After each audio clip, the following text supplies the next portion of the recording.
এমন নামাজি আল্লাহ নেবে না। আল্লাহ বলছে জান্নাতুল ফেরদাউসে যাওয়ার জন্য প্রথমে তোমার মধ্যে যে গুণটা লাগবে ওটা হলো মনোযোগ সহকারে নামাজ। সেই নামাজটার নাম কি? খুশু খুশু নামাজ। তুমি যখন আল্লাহু আকবার বলে নামাজে দাঁড়িয়ে গেছো, তুমি এটা মনে মনে করো তুমি আল্লাহকে দেখছো, আল্লাহ তোমাকে দেখছে, তুমি আল্লাহকে দেখছো, আল্লাহ তোমাকে দেখছে। তুমি যদি আল্লাহকে দেখতে না পাও এতটুকু যেন মনে করো আল্লাহ পাক তোমাকে দেখছে। এই রকম ভাবে বান্দা যখন নামাজ পড়বে ওই নামাজের মধ্যে তখন ধ্যান ধারণাটা আল্লাহর উপরে হবে। জোরে বলুন। খুশু খুশু নামাজ পড়ার আরেকটা নিয়ম হলো নামাজে সবচাইতে বেশি সময় দেবেন নামাজে। 4 রাকাত নামাজ 4 মিনিটে, 2 রাকাত নামাজ 2 মিনিটে, 3 রাকাত নামাজ 3 মিনিটে। এটা নামাজ নয়, এর নাম হলো চোর, এর নাম হলো চোর, এর নাম হলো চোর। বললে হুজুর চোর বললেন কেন? নবী বলেছেন, নবীকে জিজ্ঞাসা করো। আল্লাহর নবী বললেন সবচাইতে নিকৃষ্ট চোর ওই ব্যক্তি, সবচাইতে নিকৃষ্ট চোর ওই ব্যক্তি, সবচাইতে নিকৃষ্ট চোর ওই ব্যক্তি। সাহাবারা বললেন কে? আমার নবী বললেন সবচাইতে বাজে চোর মোবাইল চুরি না, টাকা চুরি না, ব্যাংকে চুরি না, জমি জায়গার সম্পত্তি চুরি না, সবচাইতে বড় চোর হলো সে নামাজের রুকু এবং সিজদায় যে ব্যক্তি চুরি করে। আল্লাহু আকবার। রুকুতে গিয়েছে, কি বললো? ফেরেশতারা কি লিখবে একটু হ্যাং হয়ে গেছে। ফেরেশতা বলছে আল্লাহ কি বললো? বলে ফেরেশতা সাজিন সাজিন সাজিন সাজিন সাজিন, এটা জিকির।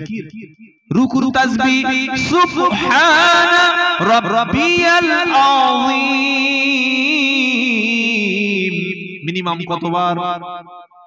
কথা না বললে জোরে বলুন 3 বার। এবার যত বেশি বলতে পারেন তাহাজ্জুদের নামাজে যে যত বেশি পড়বে তত বেশি আল্লাহর পিয়ারা হবে। জোরে বলুন। রুকুতে গিয়ে সুবহান রাব্বিয়াল আযীম 3 বার বলার পরে উঠে দাঁড়িয়ে সামিআল্লাহু লিমান হামিদা বলার পরে এক তাসবিহ পরিমাণ দাঁড়িয়ে থাকা ওয়াজিব। এক তাসবিহ মানে কি? সুবহানাল্লাহ বলতে যতক্ষণ সময় লাগে ততক্ষণ সময় দাঁড়িয়ে থাকা ওয়াজিব। কি বলেছি আবার ভালো করে খেয়াল করুন। এখানেই আপনার নামাজটা বেকার হয়ে গেল। কবরে গিয়েছে দেখছে লিস্ট পুরো ফাঁকা, ব্ল্যাঙ্ক, পৃষ্ঠা খাতা পুরো ব্ল্যাঙ্ক, নেকি বিকি কিছু নাই। বলে আল্লাহ ঠান্ডার সময় এত কষ্ট করে ওযু করেছি, গোসল করেছি, নামাজ পড়া আল্লাহ বলে নামাজ হয়। বলে কেন? বলে রুকু থেকে সুবহান রাব্বিয়াল আযীম বলে 3 বার বলে উঠে এক তাসবিহ পরিমাণ খাড়া হয়ে দাঁড়িয়ে থাকতে হয়। এই দাঁড়িয়ে থাকার নাম, দাঁড়িয়ে থাকাটা হচ্ছে ওয়াজিব। দাঁড়িয়ে থাকাটা জোরে বলুন। নবীজি দাঁড়িয়ে থাকতেন না, দাঁড়ানোর পরে একটা দোয়া বলতেন। দোয়াটা কি? রব্বানা লাকাল হামদ হামদান, বলুন আমার সাথে, হামদান হামদান কাসীরান তাইয়িবান মুবারাকান ফীহি। ইমাম বুখারী বর্ণনা করেন আল্লাহর নবী একদিন ইমামতি করছিলেন। একজন ব্যক্তি নামাজে রুকু থেকে দাঁড়িয়ে নবী যখন বলেছে সামিআল্লাহু লিমান হামিদা, ওই ব্যক্তিটা উঠে দাঁড়িয়ে সঙ্গে সঙ্গে বললেন রব্বানা লাকাল হামদ হামদান কাসীরান তাইয়িবান মুবারাকান ফীহি। আমার নবীজি সালাম ফিরিয়ে বললে বলো বলো তোমাদের মধ্যে কে দোয়াটা বলেছো? সাহাবা ভয় পেয়ে গেল, না জানি কি শাস্তি হবে। সাহাবা বললেন হুজুর আমি। নবী বললে শোনো, তুমি নবী না, আমি যেটা দেখি সেটা তুমি দেখতে পাও না। যখন তুমি এই দোয়াটা বলছিলে আল্লাহ তাআলা আমাকে দেখিয়েছে কয়েকজন ফেরেশতা তারা প্রতিযোগিতা করছিল তোমার আমলনামায় কে কত বেশি নেকি লিখবে। তাহলে আমি রুকু থেকে উঠে একটু দাঁড়িয়ে থাকবো আর এই দোয়াটা পড়বো, রব্বানা লাকাল হামদ হামদান কাসীরান তাইয়িবান মুবারাকান ফীহি। এটা এখন না মুখস্থ হলে যোগ্য ইমামের কাছে মাগরিবের পরে শিখে নেবেন ইনশাআল্লাহ। ওই দাঁড়ালেন না, সামিআল্লাহু লিমান হামিদা, ফটাস করে সিজদায় চলে গেল। হ্যাঁ, আবার কিছু কিছু লোক আছে ইমাম সাহেবের আগে সিজদা চলে যায়, আছে না নাই? মানে এদের গিয়ারটা সবসময় ফার্স্ট গিয়ার। কি বুঝলেন?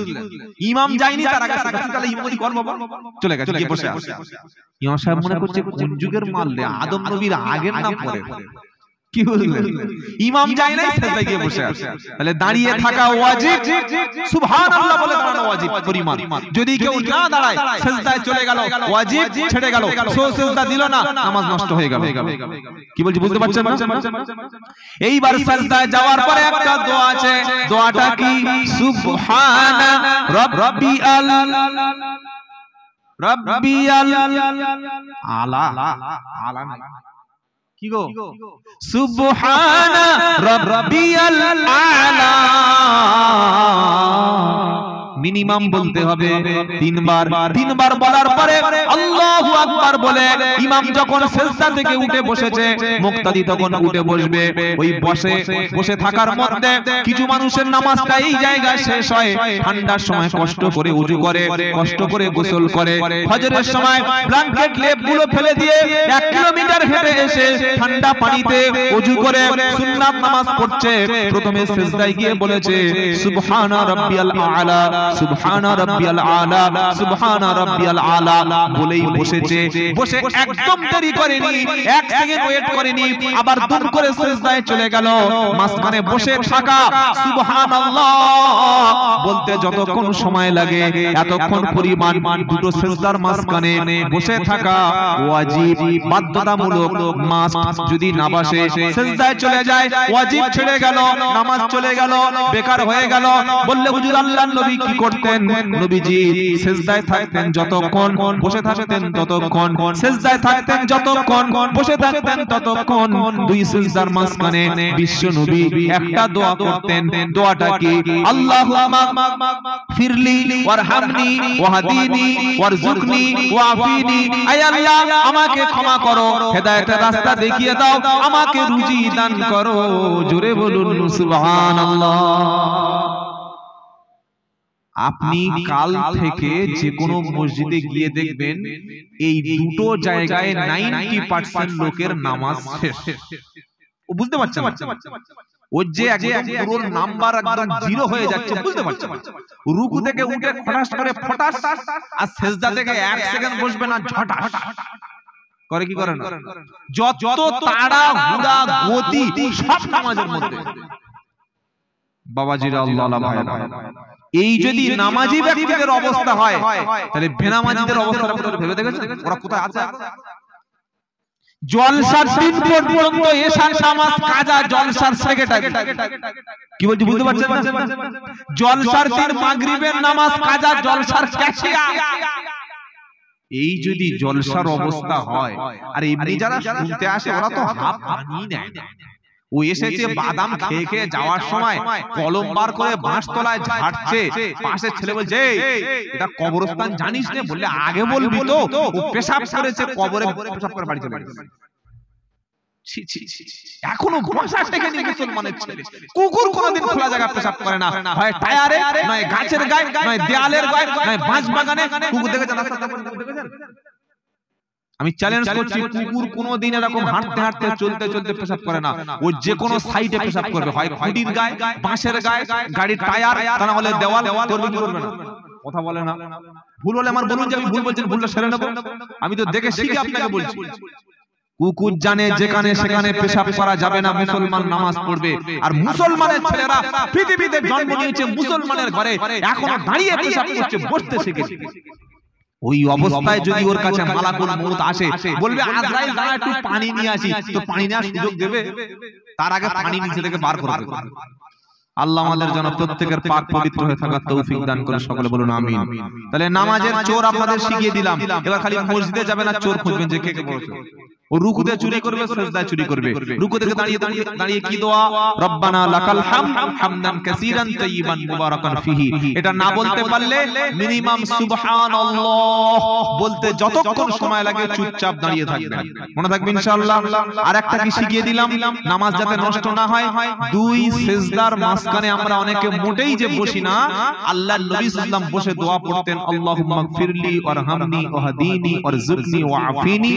এতটুকু যদি না পড়তে পারি, অন্তত দুই সিজদার মাঝখানে একটু বিলম্ব করবেন, বসবেন, তাহলে নামাজটা কবুল হবে। আল্লাহ তাআলা সূরা আল মুমিনুনে তাই বলেছেন, জান্নাতুল ফেরদাউসে যারা যাবে তাদের প্রথম কোয়ালিটি হলো তাদের নামাজটা বিনয়ের সঙ্গে, খুশুর সঙ্গে, আস্তে আস্তে ধীরে ধীরে, নামাজ তাড়াহুড়া করার জায়গা না, রিল্যাক্সে নামাজ পড়তে হয়। ঠান্ডা মাথায় যতটা কমফোর্ট পরিবেশ তৈরি করা যায়, কমফোর্টেবল ভাবে, শরীরের কষ্ট দেওয়া যাবে না। কিছু কিছু লোক এত জোরে কপাল ঠুকছে, 4 মাস নামাজ পড়েনি, কপালে দিকে এত বড় আলু, 4 মাস। ইমাম সাহেব বলছি কপালে দাগ কি করে হলো? বলে তোমাদের নামাজ আর আমার নামাজ, তুমি তো 30 বছর ইমামতি করেছো, দাগ আছে, তোমার নামাজ হয় না। তার মানে ওই ফরজটা পাটিতে পড়ে আর সুন্নাত নফল গুলো বালির উপরে ঘষছে, যেখানে প্লাস্টিক ঘষে দাগ। বেই গেছে, বেয়ের বাড়িতে বললে, বেই বললে কি কপাল কোথায় ঠুকেছে নাকি? না না না না, নামাজ ধরেছি, এত বড় দাগ, তোমার নামাজ আর আমার নামাজ, দাগটা দেখো। এই দাগটা যদি এমনি এমনি হয়ে যায় তাহলে আলাদা, আর যদি আল্লাহকে না খুশি করে জনগণ আমাকে নামাজি লোক কপালে দাগ, তাহলে ওখানে এমন দাগ ফেলে দেবে ফেরেশতারা, বুঝতে পারছেন অবস্থাটা কার। আল্লাহ আমাদের হেদায়েত করুন, সকলে বলুন আল্লাহুম্মা আমিন। কিছু কিছু মুসলমান দেখবেন, কিছু কিছু মুসলমান জীবনে মসজিদের মধ্যে বসে তাসবিহ পড়ে না, মসজিদের জিকির করে না, নামাজ পড়ে বাইরে চলে যায়, অথচ নামাজের পরে জিকির আছে না নাই? কি গো, ফাইদা কুদিয়াতিস সালাত ফাযকুরুল্লাহ ফাযকুরুল্লাহ কিয়ামা ওয়া কুউদা ওয়া আলা জুনুবিকুম। 5 নম্বর পারা 14 নম্বর পৃষ্ঠা 10 নম্বর লাইন 103 নম্বর আয়াত সূরা আন-নিসা। ফাইদা কুদিয়াতিস সালাত ফাযকুরুল্লাহ কিয়ামা ওয়া কুউদা ওয়া আলা জুনুবিকুম। যখন নামাজ হয়ে যাবে তখন তুমি আল্লাহ জিকির করবে, দাঁড়িয়ে বসে শুয়ে আল্লাহ জিকির করবে। নামাজের পরে যেন মসজিদ থেকে পালিয়ে যেও না। সালাম ফিরানোর পরে সুবহানাল্লাহ 3 বার, সুবহানাল্লাহ 33 বার, আলহামদুলিল্লাহ 33 বার, আল্লাহু আকবার 34 বার। এই 100 তাসবিহ যারা পাঠ করবে, সুবহানাল্লাহ 33 বার, আলহামদুলিল্লাহ 33 বার, আল্লাহু আকবার 34 বার, এই 100 তাসবিহ যারা পড়বে, ও যতই গুনাহ করুক না কেন আমার আল্লাহ গুনাহগুলি maaf করে দেবে। আর একটা আমল নবী করতেন, সালাম ফিরানোর পরে আস্তাগফিরুল্লাহ আস্তাগফিরুল্লাহ আস্তাগফিরুল্লাহ 3 বার, আর একবার বলতেন আল্লাহু আকবার, আর একবার বলতেন আয়াতুল কুরসি।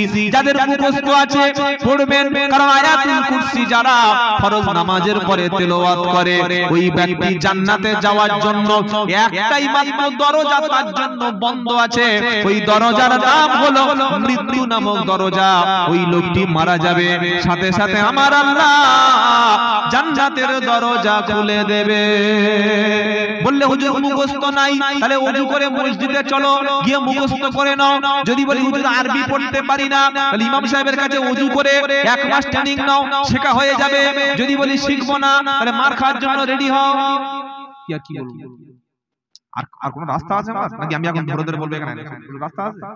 হয় ওযু করে শিখে নাও, আর যদি পড়তে পারো মুখস্থ করো, আর যদি মুখস্থ না হয় অন্তত কলমে লিখে নিয়ে ভালো করে 6 মাস ট্রেনিং নাও, ইনশাআল্লাহ হয়ে যাবে। 1 মাস ট্রেনিং নাও, হয়ে যাবে। আর যদি বলি মুখস্থ করার দরকার নাই, ফেরেশতারা বললে গ্যারেজে এসে তাহলে ধুনে দেব। এবার আপনাদের তাহলে 4টে আমল বলেছি, অন্তত সুবহানাল্লাহ, আলহামদুলিল্লাহ, আল্লাহু আকবার 33 33 আর 34, এইটা প্রত্যেক নামাজের শেষে পড়ে বলুন ইনশাআল্লাহ, বলুন ইনশাআল্লাহ। যদি পড়েন সমস্ত গুনাহ maaf হয়ে যাবে, বলুন না সুবহানাল্লাহ। নামাজ পড়ে মসজিদে দাঁড়ায় না, ছুটছে, খালি ছুটছে, বিবি বাচ্চা জমি জায়গা পাগলের মতো ছুটছে, অথচ কিচ্ছু নিতেই পারবে না। তাহলে আমরা প্রথম আয়াত থেকে কি আলোচনা শুনলাম? আমাদের নামাজটা হবে বিনয়ী। জান্নাতুল ফেরদাউসে যারা যাবে, নামাজটা কেমন নামাজ হবে? বিনয়ী নামাজ, খুশুর সঙ্গে ধীর স্থির ভাবে স্লোলি হবে, রিল্যাক্সে নামাজটা হবে, কমফোর্টেবল, নামাজের মধ্যে আরাম ভাবে নামাজ পড়বে, থেমে থেমে থেমে থেমে আস্তে আস্তে রুকু, আস্তে আস্তে সিজদা, আস্তে আস্তে দোয়াগুলো পড়বো ইনশাআল্লাহ। 2 নাম্বার ওয়াল্লাযীনা হুম আনিল লাগবি মুরিদুন। আমার আল্লাহ বললেন জান্নাতুল ফেরদাউসে যারা যাবে তাদের দ্বিতীয় কাজ হলো, দ্বিতীয় কোয়ালিটি হলো আজে বাজে কথাবার্তা, আজে বাজে কাজ থেকে তারা সব সময় নিজেকে সংযত করবে। জোরে বলুন। মোবাইলে অতিরিক্ত মোবাইলের নেশা, গানের নেশা, অতিরিক্ত ক্যারামবোর্ডের নেশা, অতিরিক্ত তাস খেলার নেশা, অতিরিক্ত ফ্রি ফায়ারের নেশা, অতিরিক্ত অনলাইনে গেমের নেশা, অতিরিক্ত বিভিন্ন খেলাধুলার সময় নষ্ট করার নেশা, এটা মানুষের দিলকে একদিন না একদিন মুনাফিকের পর্যায়ে পৌঁছে দেয়। আল্লাহ বললেন ফিরদাউস জান্নাতের অধিবাসী যারা হবে তাদের দ্বিতীয় কাজ হলো আজে বাজে কথাবার্তা, আজে বাজে কাজ থেকে নিজের জবানকে এবং নিজেরকে হেফাজত করবে। বলুন সুবহানাল্লাহ। কোনদিন আপনার জবান থেকে ফাহিশ কথা বার করবেন না, যেটা আপনার কাজে লাগবে না, আপনার আখিরাতে কাজে লাগবে না, দুনিয়ার কোনো উপকার লাগবে না, ওই কথাটা বলার কোনো প্রয়োজন আপনার প্রয়োজন নাই। কথা মনে থাকবে ইনশাআল্লাহ। নিজেকে হারাম অনুষ্ঠান থেকে, যে অনুষ্ঠানে শরীয়ত বিরোধী কাজ হচ্ছে, যে অনুষ্ঠানে আল্লাহ রাসূলের বিরুদ্ধে কাজ হচ্ছে, যে অনুষ্ঠানে মানবতা বিরোধী কাজ হচ্ছে, যে অনুষ্ঠানকে কেন্দ্র করে একটা এলাকায় অশান্তি হতে পারে, যে অনুষ্ঠানে গেলে টাকা অপচয় হবে, ওই অনুষ্ঠানে যাওয়া, ওখানে চাঁদা দেওয়া, ওখানে শরীক হয়ে যাওয়া, ওখানে আর্থিকভাবে উপস্থিত থেকে সহযোগিতা করা হারাম। কি বললাম বুঝতে পারলেন না? শরীয়ত বিরোধী একটা মেলা বসেছে, একটা হারাম মেলা চলছে, সেখানে নারী পুরুষ উলঙ্গ, উলঙ্গ মানে কি কাপড় খুলে দেওয়াটা না উলঙ্গ না, মাথায় কাপড় নাই, বুকে কাপড় নাই, হাফ প্যান্ট পরে ঘুরছে, সিগারেট খাচ্ছে, বিড়ি খাচ্ছে, কেউ গাঁজা টানছে, কেউ বিভিন্ন নাটক, এটাই তো উলঙ্গ শরীয়তের দৃষ্টিতে। এই রকম অনুষ্ঠানে আপনি হাজির হওয়া মানে ওই অনুষ্ঠানকে সহযোগিতা করা, এটাও কঠিন পাপ। আল্লাহ এই সমস্ত হারাম অনুষ্ঠান থেকে আমাদের হেফাজত করুন, যেরকম আল্লাহুম্মা আমিন। 3 নম্বর কি বলছেন আল্লাহ দেখি, ওয়াল্লাযীনা হুম লিয-যাকাতি ফাঈলুন। যারা জান্নাতুল ফেরদাউসে যাবে যাকাত তারা সক্রিয়ভাবে আদায় করবে। জোরে বলুন সুবহানাল্লাহ। মুসলমান সমাজে ফকির থাকার কথা নয়। মুসলমানরা যদি যাকাত দিত, খেয়ে পরে নিজের বিবি বাচ্চার জন্য অর্থ সম্পদ খরচ করে বছরের শেষে যদি আপনার কাছে 7.5 ভরি সোনা থাকে, অথবা 52.5 ভরি রূপা থাকে, অথবা 52.5 ভরির মতো টাকা, 55 থেকে 60,000 টাকা দেনা পাওনা ঋণ শোধ করার পরে 1 বছর পরে যদি আপনার কাছে থাকে, ওই টাকার উপরে শতকরা 2.5% যাকাত দেওয়া কি সুন্নাত? তাই তো নাকি সুন্নাত যাকাত দেওয়া?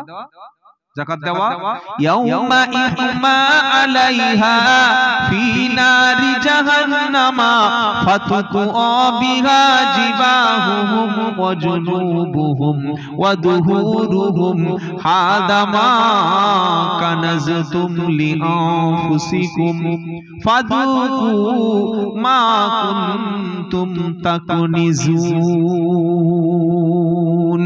10 পারা সূরা তাওবায় 25 নম্বর আয়াতে আল্লাহ তাআলা বলছেন, সেদিনের কথা স্মরণ করো যারা দুনিয়ায় টাকা জমিয়েছে, যাদের সম্পদের পাহাড় ছিল, শুধু টাকা আর টাকা, জীবনে একটা টাকা গরিবকে যাকাত দেয়নি, মাল শুধু জমিয়েছে, ওই সোনাগুলো, ওই সম্পদগুলো, ওই টাকাগুলো সেদিন আগুনে সেঁক দেওয়া হবে, আগুনের সম্পদ হবে, শরীরের সামনে পিছনে চেহারায় সব জায়গায় সেদিন সেঁকে রুটির মতো জাহান্নামে তোমাকে তন্দুর রুটি বানানো হবে। বলবে আল্লাহ তন্দুর রুটি কেন হচ্ছে? নামাজ পড়তাম, রোজাও করতাম, হজ করেছিলাম, আল্লাহ বলল ইসলামের ভিত ছিল পাঁচটি, ঈমান, নামাজ, রোজা, হজ এবং যাকাত। চারটে জিনিস করেছিলে, ঈমান এনেছিলে, নামাজ তুমি পড়েছিলে, রোজা তুমি করেছিলে, আর হজে তুমি গিয়ে হাজী হয়েছিলে। কিন্তু কোটি কোটি টাকার ব্যবসা ছিল, লক্ষ লক্ষ টাকার সম্পত্তি ছিল, তোমার উপরে যাকাত ফরজ হয়েছিল, তুমি কখনো একটা টাকা গরিবকে মিসকিনকে দাওনি। তোমার জমির উপরে ফরজ আছে যাকাত, জানেন? জমির যাকাত জানেন না? জমির যাকাতটা কি? জমিতে যে ধান হবে, জমিতে যে গম হবে, জমিতে যে ফসলটা হবে, যদি বর্ষার ধান হয়, বর্ষার জমি হয়, বর্ষার পানিতে যদি চাষ হয়, আল্লাহ বললেন বান্দা তাহলে তুমি 10 বস্তা ধানের মধ্যে 10 বস্তা ফসলে 9 বস্তা খাবে, 1 বস্তা তুমি আমাকে দেবে। আমাকে মানে কার? আল্লাহর উপর পাঠিয়ে দেবে নাকি? গরিবকে, মিসকিনকে, এতিমকে, অনাথকে দেবে। আর যদি তুমি শ্যালো দিয়ে কষ্ট করে জমি জায়গা চাষ করো, তখন 10 বস্তা না 20 বস্তার মধ্যে 1 ভাগ 19টা থাকবে তোমারও, একটা হবে গরিবের। জোরে বলুন সুবহানাল্লাহ। এটার নাম হলো জমির ধানের ফসলের যাকাত, নাম হলো ওশর। এই বাবাজিরা, আল্লাহওয়ালা ভাইয়েরা, যারা যাকাত দেয় না, কিয়ামতের দিন জাহান্নামে তন্দুর রুটির মতো কে শাকা হবে, আর বলা হবে হাদা মা কানাজতুম, এই হলো তোমার সম্পদ, এই হলো তোমার অর্থ জমানো, তুমি খালি জমিয়েছিলে। ওয়াইলুল লিকুল্লি হুমাযাতিল লুমাযা আল্লাযী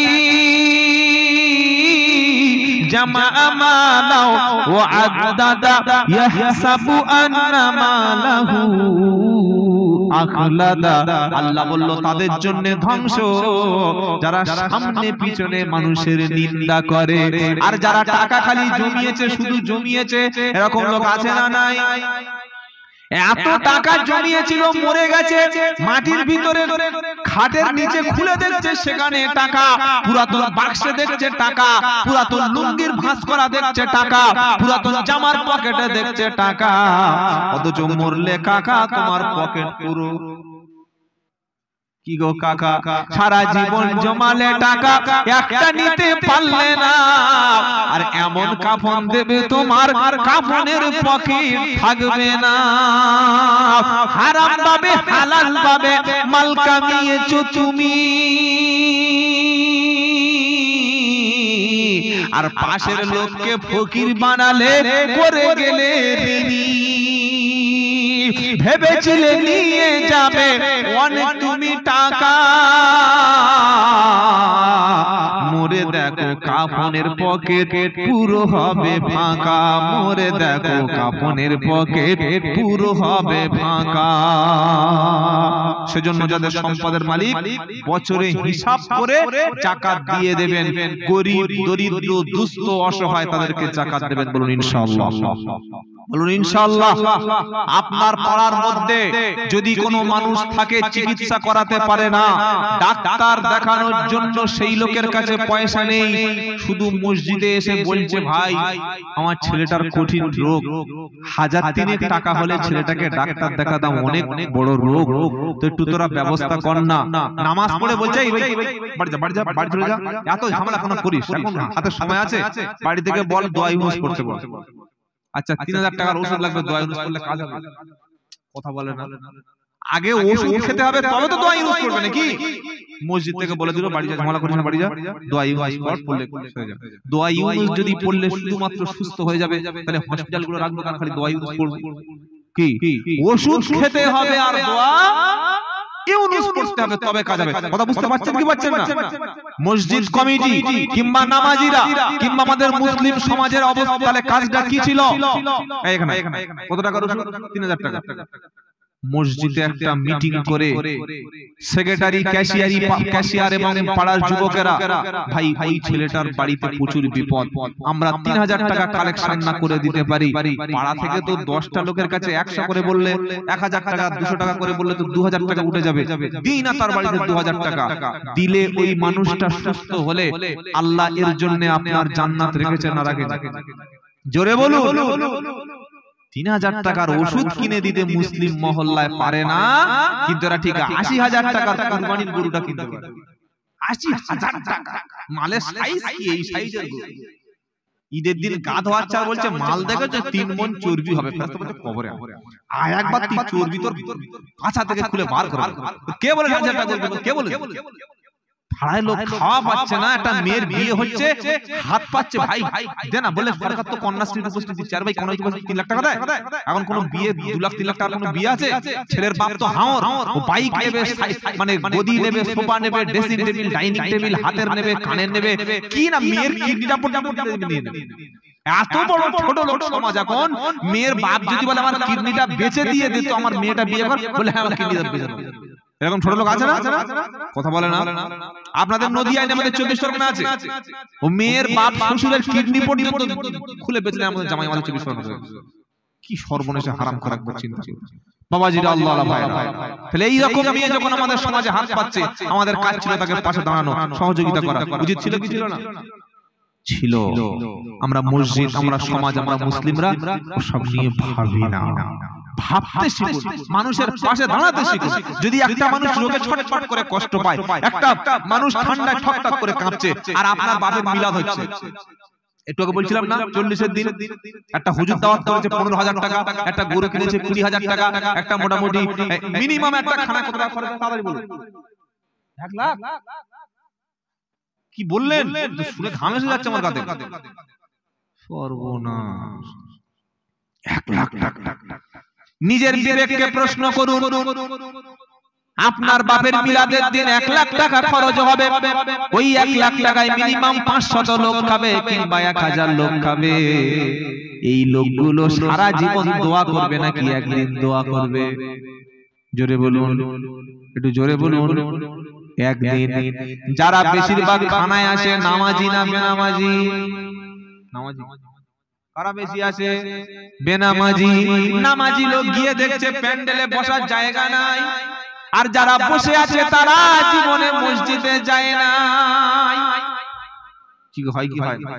মিলাদের দিন যেদিন দোয়া হবে, সন্ধ্যা থেকে রাত 8টা পর্যন্ত ইমাম কেঁদে কেঁদে চিল্লে চিল্লে গলার নলি ছিঁড়ে গেছে, লোক নাই। আর মিস্টার তাবারক সাহেব যখন এসেছে তখন পাতা দেওয়ার জায়গা নাই। মিস্টার তাবারক সাহেব বর্তমান যুগের সবচেয়ে বড় বক্তা, হযরত মিস্টার তাবারক রহমাতুল্লাহ আলাইহি সবচেয়ে এই যুগের বড় বক্তা। ও আসলে আর কোন লোক হবে জায়গা লাগবে না। কি বুঝতে পারছেন না? তাবারক দোয়া হচ্ছে, পাকা পাকা সুদখোর, পাকা পাকা বেনামাজি এত দোয়া করছে, লোকটা খাবার দিকে তাবারক লম্বা জীবন করে না, করে না। কি গো বাবাজিরা আল্লাহ আল্লাহ, আমি বলছি না যে খানা করবেন না, বলছি না যে মিলাদ করাবেন না, কারণ আপনারা না করলে আমরা যাব কোথায়? পুঁইশাকের শাখা তো আপনাদের গোড়ায় পোঁতা আছে, আর আমরা আছি ডালে। নিচের আগা গোড়া কেটে দিলে উপরে যাবে জ্বলে। কথা বুঝতে পাচ্ছেন কি পাচ্ছেন না? এ বাবাজিরা, যদি খাওয়াতে কাউকে হয়, পাড়ার মধ্যে বিধবা যাদের আছে ওদের 2 মণ করে চাল কিনে দাও। ইতিম যারা আছে তাদেরকে তোমরা খেতে দাও, মিসকিন যারা আছে তাদের খাইয়ে দাও। আর মসজিদে 20 পিস কোরআন কিনে দাও। ইতিমখানা মাদ্রাসায় একটা কোরআনের কপি 30 পিস কিনে দাও। আজকের খানায় খেলো তারা, পায়খানা করবে, কালকের সব মাল বার হবে। আর 364 দিন 1 লাখ টাকা বাজেটের কোনো নেকি থাকবে না। কিংবা ইতিম খাবে, মিসকিন খাবে, বিধবা মা খাবে। 10টা মানুষ পাড়ায় ঠক ঠক করে কাঁপছে, তাদের দেওয়ার মতো কেউ নাই। তারা হিন্দু কি মুসলমান ওসব দেখার দরকার নাই। শীতের বস্ত্র তোমার বাপের খানার টাকা থেকে 10 জনকে দাও, 10টা মানুষ যখন শীতে আরামে ঘুমাতে পারবে, তোমার আল্লাহ তোমার বাপের কবরে জান্নাতি ব্ল্যাঙ্কেট এনে দেবে। যদি বলো সুবহানাল্লাহ। মসজিদে 10টা কোরআন দিলে, মাদ্রাসায় 10টা কোরআন দিলে, এই কোরআন যতদিন মানুষ পড়বে একটা অক্ষর পড়লে 10টা নেকি পাবে। আর এর প্রত্যেকটা অক্ষরের নেকি তোমার আব্বা কবরে শুয়ে সওয়াব পাবে। জোরে বলো সুবহানাল্লাহ। বললে হুজুর তাহলে দোয়াটা কি হলো? ওরে মুসলমান, জুমার দিনে 5,000 টাকা মসজিদে করো দান, আর নামাজীদেরকে মসজিদে জুমার দিন বলো আমার আব্বা কবরে চলে গেছে, 1 লাখ টাকার বাজেট থেকে 30 দিয়েছি মাদ্রাসায়, 30 দিয়েছি এতিমখানায়, 10,000 টাকা অসুস্থদের দান করেছি, বাকি টাকাটা চাল কিনে দিয়েছি, আর 5,000 টাকা মসজিদে আজকে দান করেছি। আমার আব্বার জন্য একটু দোয়া হবে। জুমার দিন যখন দোয়া হবে কোনো বেনামাজি ও জায়গায় থাকে না, সব জুমার দিন নামাজি। জোরে বলো সুবহানাল্লাহ। গ্রামের মানুষ যখন শুনবে মসজিদে 5,000 টাকা দিয়েছে, মানুষের দোয়াটা অন্তর থেকে হবে কি হবে না? জোরে বলো।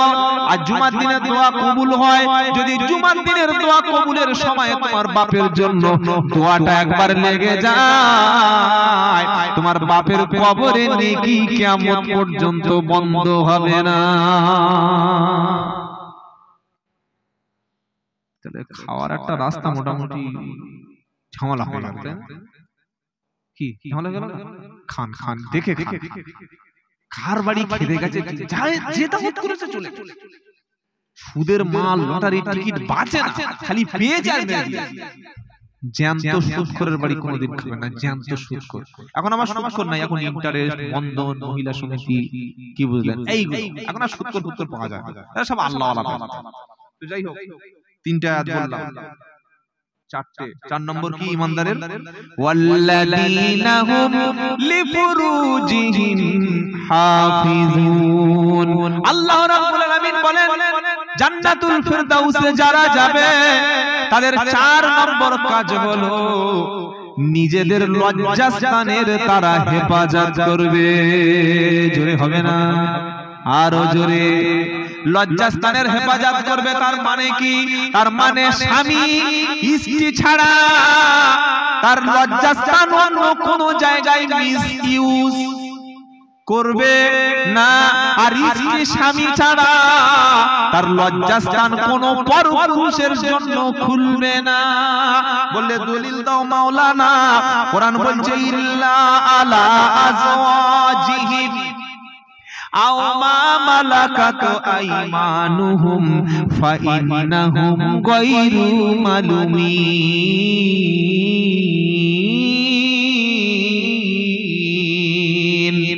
4 নম্বর জান্নাতুল ফিরদাউসে যাওয়ার জন্য কাজ কি বলেছি? নিজের লজ্জাস্থান হেফাজত, জিনা ব্যভিচার করবে না। স্বামী তার লজ্জাস্থান স্ত্রী ছাড়া অন্য কোন নারীর জন্য উন্মুক্ত করবে না।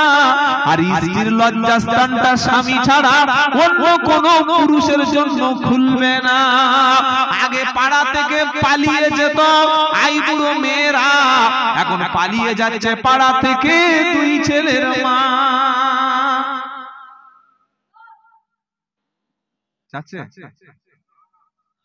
পালাচ্ছে না? হ্যাঁ হ্যাঁ, পালানো মাল এসব এখানে সব আল্লাহর ওলি বসে আছে। কি বললে? যদি বলি ভাই একটা বিধবা মেয়ের বিয়ে করবি, কিছু আছে কি বিয়ে করবি? আর 3 ছেলের মা নিয়ে দেখি মাল্টি সংসার করছে। 3 ছেলের মা। তো যাকে এনেছে তার তালাক দেয়নি, তার স্বামী এখন ওর সঙ্গে বিয়ে রেখেছে, বিয়ে হবে? কথা বলে না। আমি এই জলসায় চলে এসেছি, আমার পাড়ার ছেড়া মনে করলে আমার বাড়ি মনে যা আসে দেখে বউটা নিয়ে পালাই। কি বুঝলেন? আমার বউটা নিয়ে চলে গেছে। আমি বাড়ি গিয়ে কলিং বেল দিচ্ছি, ফোন করছি, ফোন বন্ধ, দরজা খোলা। কি হলো, মরে গেল নাকি? জানালা থেকে দেখি একটা চিঠি লিখে গেছে, প্রিয় হুজুর আমি চললাম। কোথায়? মুখের হাত ধরে। আমি যতক্ষণ তালাক দেব না, তালাক দেওয়ার পরে 3 মাস 10 দিন না যাওয়া পর্যন্ত আমার স্ত্রী আমি বেঁচে থাকতে পরপুরুষের সঙ্গে বিয়ে করতে পারবে? হ্যাঁ কি না বলো? পাড়ার মেয়েদের প্রত্যেকের হাতে স্মার্টফোন, স্বামী বললেও শুনবে না, না বললেও শুনবে না।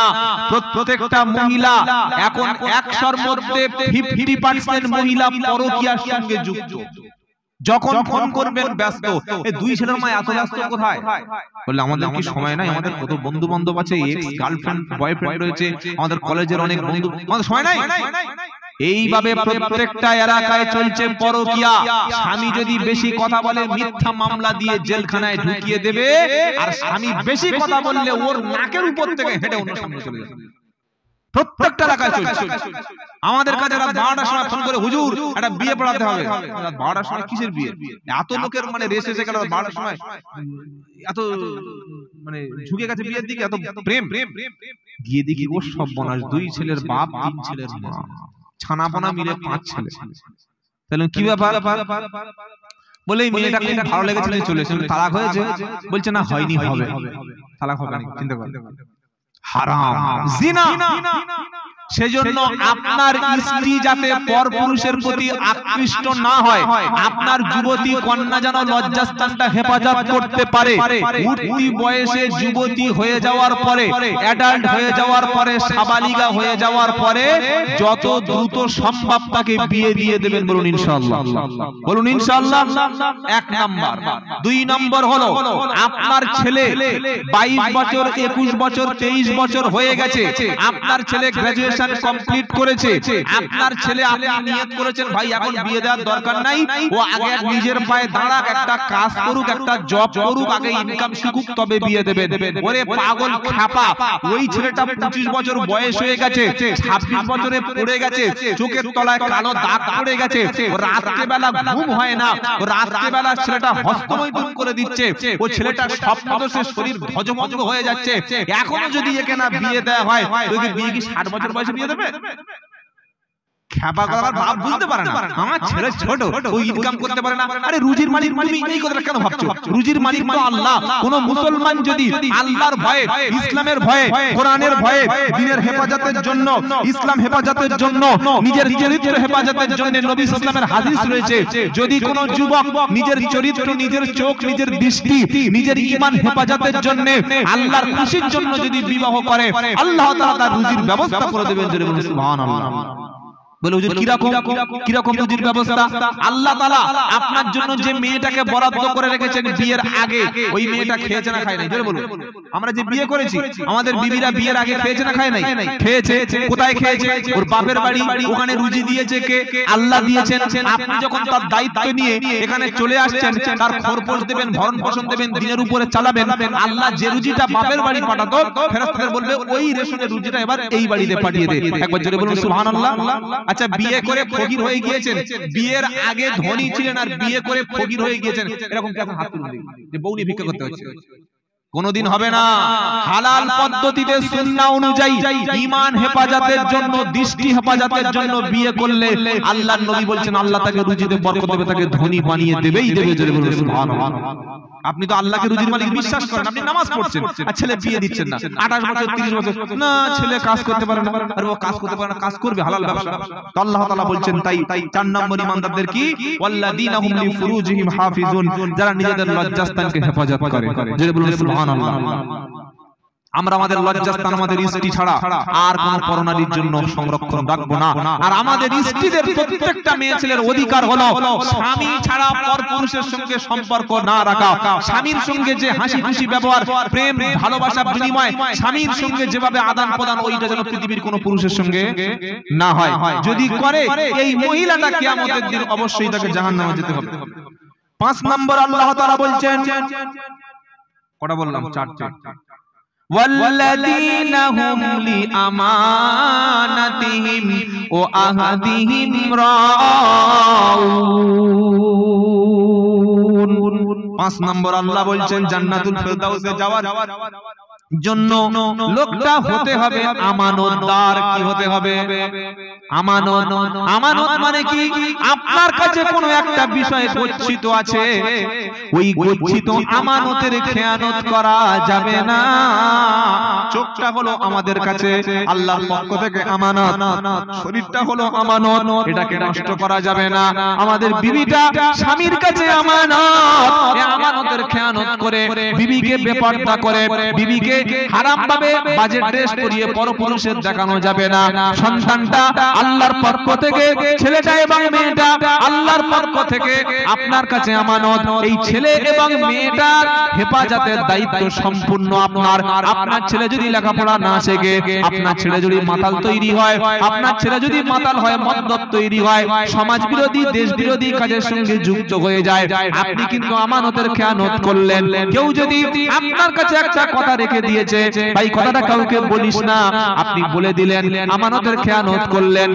আপনি একটা মসজিদের দায়িত্ব পেয়েছেন, মাদ্রাসার দায়িত্ব পেয়েছেন, গ্রামের সদস্য হয়েছেন, প্রধান হয়েছেন, এমএলএ হয়েছেন, পুরো মহল্লা পুরো এলাকার আমানতটা আপনার উপরে। যদি জনগণের সেবা করতে গিয়ে একটা টাকা দুটো টাকা নয়, একটা টাকা যদি জনগণের ভিতর থেকে আপনি নিজে খেয়ানত করেন, কিয়ামতের দিন আল্লাহর সামনে সেদিন আপনার আসামি হতে হবে।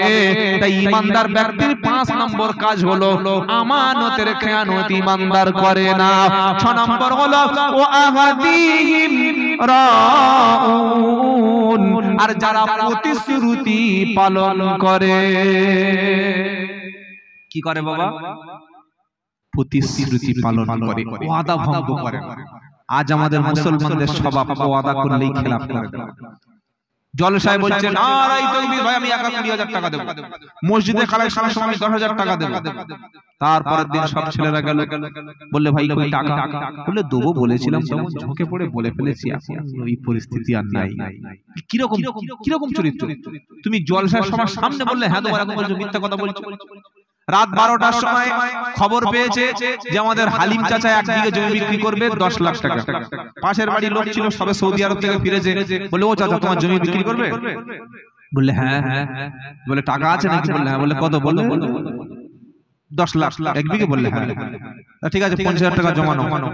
কত তারিখে রেজিস্ট্রি ডেট করবে? বলে ফেব্রুয়ারি 3, জানুয়ারি মাসটা যাক, তার আগে জমি টমি মেপে সব ঠিক হবে। পাশের একটা দালাল ছিল, জমির দালাল আছে না? জমির দালাল আছে না? ও বলছে ভাই তোর জমি নাই বিক্রি করবি?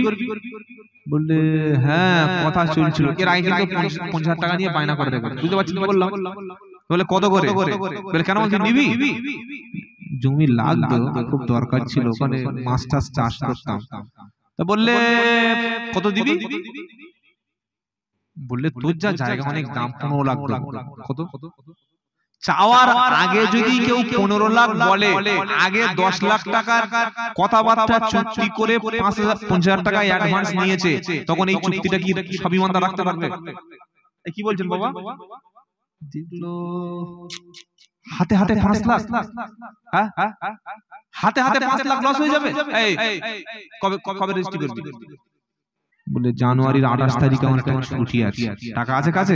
বলে কালকের। বললে কালকের 15 লাখ টাকা চেক লিখে দেবো, 3 দিনের মধ্যে তোর চেক ট্রান্সফার হয়ে যাবে। হ্যাঁ। বলে চেক বাউন্স হবে না? তো বলে কিচ্ছু হবে না। কি বুঝলে? করে দিল।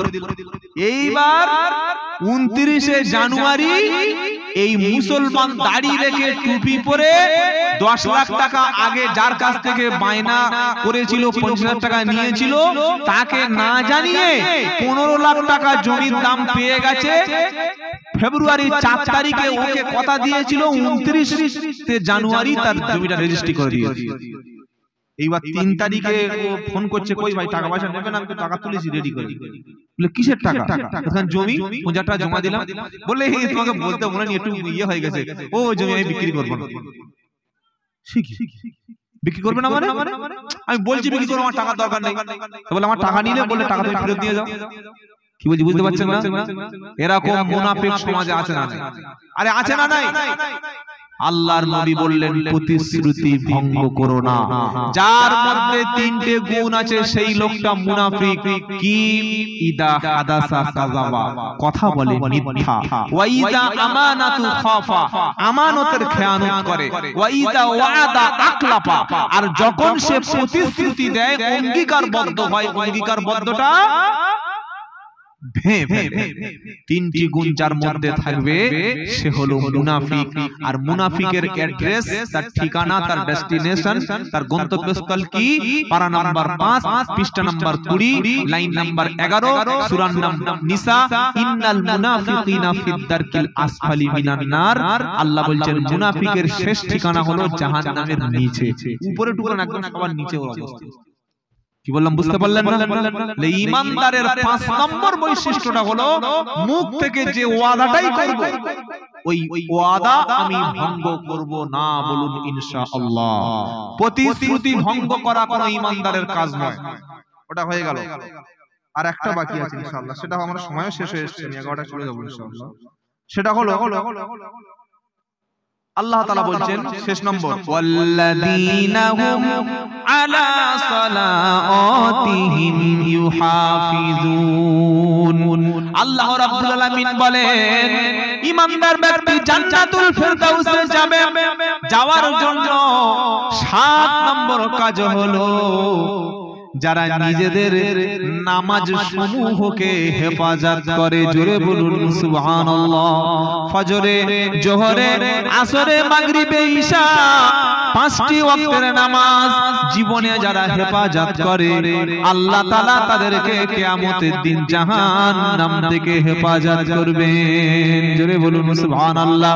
আল্লাহ পাক বলছেন হাফিজু আলাস সালাওয়াতি ওয়াস সালাওয়াতিল উসতা ওয়া কুমু লিল্লাহি কানিতিন।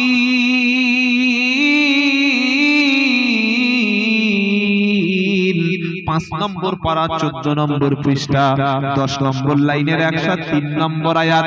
আমার আল্লাহ বলছে শোনো, নিশ্চয়ই আমি আল্লাহ তোমাদেরকে কোরআন থেকে শুনিয়েছি হাফিজু আলাস সালাওয়াতি ওয়াস সালাওয়াতিল উসতা। হে আমার বান্দা, তোমরা নামাজের হেফাজত করো, বিশেষ করে আসরের নামাজ। আর আল্লাহর সামনে যখন দাঁড়াবে বিনয়ের সঙ্গে আল্লাহর সামনে তুমি দাঁড়িয়ে যাও। নামাজের মধ্যে গুরুত্ব বেশি আসরের। আবার নবী সাল্লাল্লাহু আলাইহি ওয়াসাল্লাম বলেছেন কোন ব্যক্তি যদি এশা এবং ফজর এই দুটি নামাজ জামাতে আদায় করতে পারে আমার আল্লাহ সারা রাত নফল নামাজের সওয়াব তার আমল নামায় লিখে দেবেন। জোরে বলুন সুবহানাল্লাহ। হে বাবাজিরা, আল্লাহর ভাইরা, নামাজকে যারা হেফাজত করবে আল্লাহ পাক শোনাচ্ছেন তাদের জন্য কি শোনাচ্ছেন? আল্লাহ পাক তাই নামাজকারী হেফাজতকারীদের জন্য বলে দিলেন উলাইকা হুমুল ওয়ারিসুন। ওয়ারিস বোঝেন? ওয়ারিস বাপ মরে গেছে, 1 বিঘে জমি রেখে 2টো ছেলে আছে, কত করে অংশ পাবে? হ্যাঁ, 1 বিঘে জমি 10 কাঠা করে 2 ভাই পাবে। মানে বাপের ওয়ারিস সম্পত্তি হিসাবে, ওয়ারিসান হিসাবে ছেলেরা বাপের কি পাবে? জমি পাবে। আর আল্লাহ সেই কথাটা বলছেন। আল্লাহ বলছেন আল্লাযীনা ইয়ারিস উলাইকা হুমুল ওয়ারিসুন। ওই 7টি কাজ যে ঈমানদারের মধ্যে থাকবে, ওই 7টি কাজ ঈমানদারের মধ্যে থাকলে তিনি ওয়ারিস। কিসের ওয়ারিস? কিসের উত্তরাধিকার? কিসের অংশ পাবে? কোরআন বলছে উলাইকা হুমুল ওয়ারিসুন আল্লাযীনা ইয়ারিসুনাল ফিরদাউসা হুম ফিহা খালিদুন।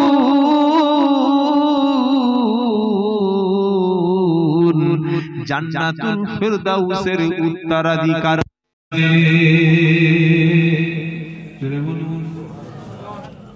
আচ্ছা, এই যে এতক্ষণ বলেছি সব মনে আছে? সব মনে আছে তাই না বাবা? একটু ছোট করে আপনাদের ব্রেনের মধ্যে দিয়ে দিচ্ছি, শুনেন কি বলেছি। জান্নাতুল ফিরদাউসের জন্য কাজ লাগে কটা? 7টা।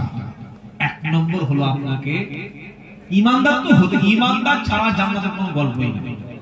কি ঈমান যার নাই কিয়ামতের দিন তার মতো ক্ষতিগ্রস্ত পৃথিবীতে আর কেউ হবে না। আল্লাহ কসম করে বলেছেন আল্লাহ কসম করছেন, আমরা তো কসম করি না। আমরা অনেক সময় বাপের কসম করি, মায়ের কসম, ভাইয়ের কসম, স্বামী তার বিবির মাথায় হাত দিয়ে বলছে তোমার ভালোবাসার কসম, আবার স্ত্রী তার সন্তানের মাথায় হাত দিয়ে বলছে আমার ছেলের কসম। আছে না নাই? নবী বললেন শোনো, মান হালাফা বিগাইরিল্লাহি ফাকাদ আশরাক, যদি কোনো ব্যক্তি আল্লাহ ছাড়া অন্য কারোর নামে কসম করে, ওর কসম তো হলোই না, আর সেই ব্যক্তি আল্লাহর সঙ্গে শরীক করলো, মুশরিক। তাহলে কি শিখলাম? আল্লাহ ছাড়া অন্য কারোর নামে কসম করা যাবে না। আল্লাহ ছাড়া কারোর নামে কসম করা যাবে না। আমরা কসম করি কখন? কোন বস্তুকে সত্য প্রমাণ করার জন্য। এটা এক নাম্বার মাল। আমি যে সত্য বলছি, হ্যাঁ আমি এই কাজটা করেছি, হ্যাঁ আমি এটা করব,